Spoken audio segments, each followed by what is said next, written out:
अभी कुछ दिन पहले मैंने एक वीडियो अपलोड करी थी अपने चैनल पर जिसका टॉपिक था porn addiction, masturbation and no fap. और मुझे अच्छे से पता था कि जैसे ये वीडियो अपलोड होगी बहुत सारे लोग इस वीडियो पर रिएक्ट करेंगे और बिल्कुल वैसा ही हुआ। बहुत सारे लोगों ने अलग अलग तरीके से इस वीडियो पर रिएक्ट किया। उसमें से बहुत सारे लोग ऐसे हैं जिनका रिएक्शन बिल्कुल जेन्युइन है, यानी कि उन्होंने स्टेप बाय स्टेप आराम से मेरे एक एक पॉइंट को समझा, फिर उसको लॉजिकली क्रिटिसाइज किया। बट ऐसे भी कुछ लोग हैं जो बहुत एग्रेसिव हो गए हैं उस वीडियो को देख करके, और उन लोगों ने अपने यूट्यूब चैनल पर कुछ वीडियोस अपलोड करी हैं जिसमें उन्होंने बहुत ही एग्रेसिव लैंग्वेज का यूज किया है। इनफैक्ट मैं कहूंगा अब्यूजिव लैंग्वेज का यूज किया है। जो भी लोग ऐसी अब्यूजिव लैंग्वेज का यूज कर रहे हैं, मेरा आप लोगों को यह सजेशन है, एक बार अपने लॉयर से आप डिस्कस करिए कि ये जो मैं कर रहा हूं इसके क्या रेपरकशंस हो सकते हैं। It is a civil as well as a criminal offence, यानी कि जो हमारी लीगल टीम है वो आपके अगेंस्ट एफआईआर भी लॉन्च कर सकती है और एक डेफेमेशन का केस भी फाइल कर सकती है। तो मैं बस इतना सा कहूंगा, अगर आप अपने पॉइंट को एक्सप्रेस करना चाहते हैं या मेरी वीडियो को क्रिटिसाइज करना चाहते हैं तो that's absolutely fine, because that comes under freedom of speech.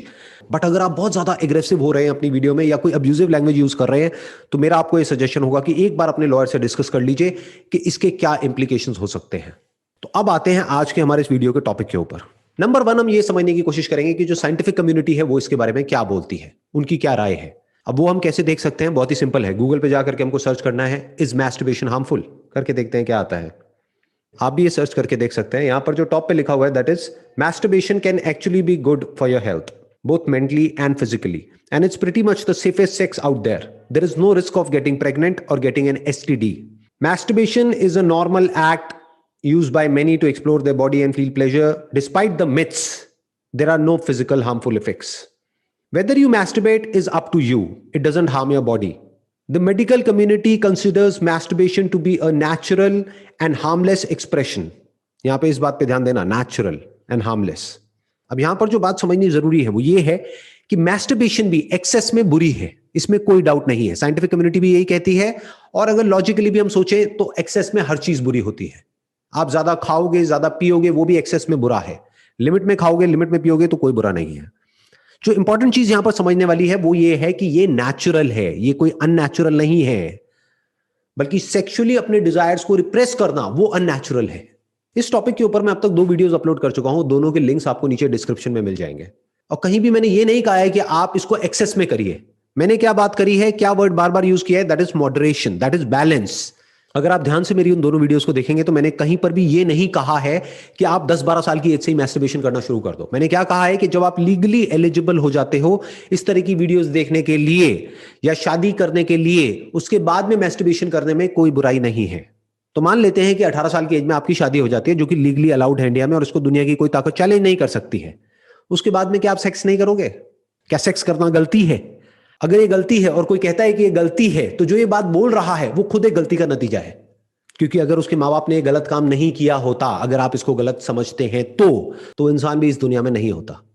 तो यहां पर सिर्फ इतनी सी बात समझनी है कि सेक्स कोई गलत काम नहीं है, कोई चोरी नहीं है, कोई क्राइम नहीं है, कोई ऐसा काम नहीं है कि जिसके लिए आपके अंदर गिल्ट आए कि मैंने कुछ गलती कर दी है।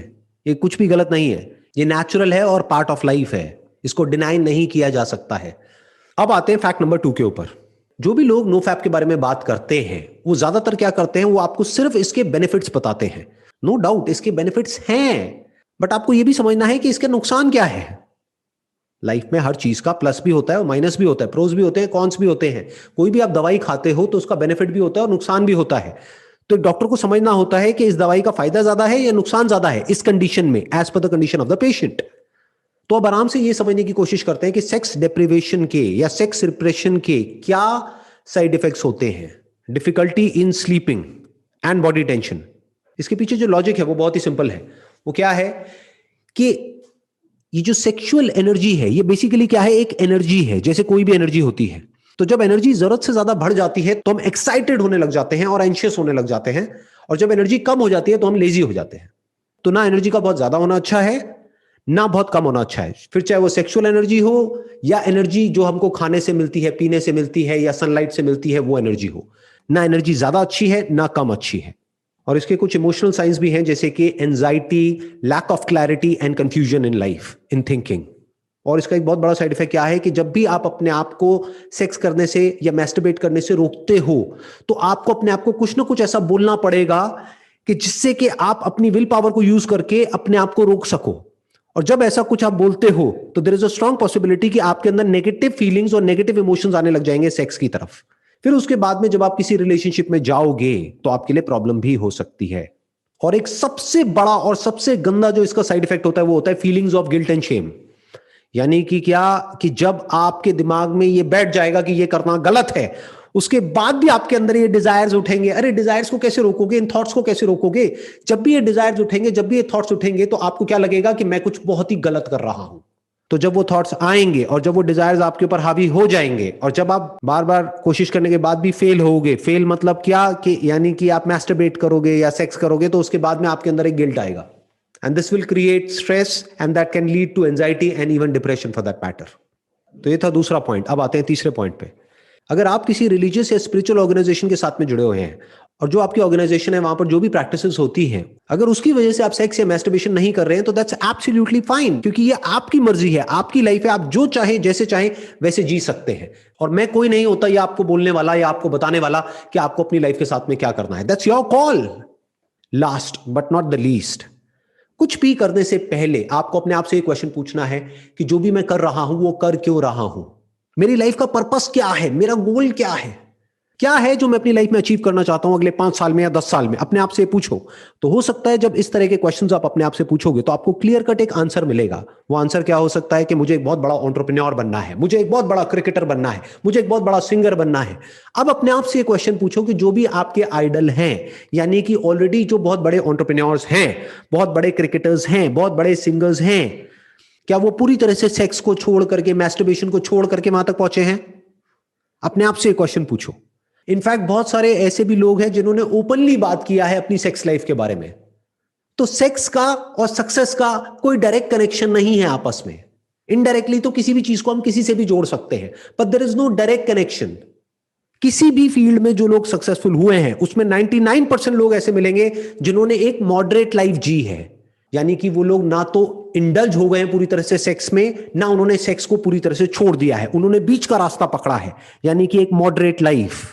तो अगर आप एक्सेस में मैस्टरबेशन कर रहे हैं या पॉर्न देख रहे हैं तो अपने आप से एक क्वेश्चन पूछोगे ऐसा मैं क्यों कर रहा हूं? तो आपको एक क्लियर कट आंसर मिलेगा कि मेरी लाइफ में ढंग का कुछ करने के लिए है ही नहीं। तो दैट इज द प्रॉब्लम। अगर आपके पास में कुछ भी ढंग का होगा अचीव करने के लिए, अगले 5 साल में 10 साल में कोई गोल होगा, कोई पर्पस होगा, जीने की कोई एक्चुअल में वजह होगी, आपको एक ब्राइट अपना फ्यूचर नजर आ रहा होगा, आपके माइंड में एक विजन होगी, तो इन सब चीजों में आप ज्यादा इंडल्ज हो ही नहीं सकते। किसी भी हैबिट को छोड़ा नहीं जा सकता है, उसको रिप्लेस किया जा सकता है। तो अगर आपकी ये हैबिट पड़ गई है पॉर्न देखने की या मैस्टरबेट करने की, तो इस हैबिट को छोड़ने का कोई तरीका नहीं है। एक नई हैबिट बना लो तो धीरे धीरे ये वाली जो हैबिट है अपने आप ही कम होने लग जाएगी और दूसरी हैबिट टेक ओवर कर लेगी और आपकी लाइफ एक अलग डायरेक्शन में चली जाएगी। ये तरीका होता है अपने आप को बदलने का या किसी भी हैबिट को बदलने का। Wish you all the best for your future.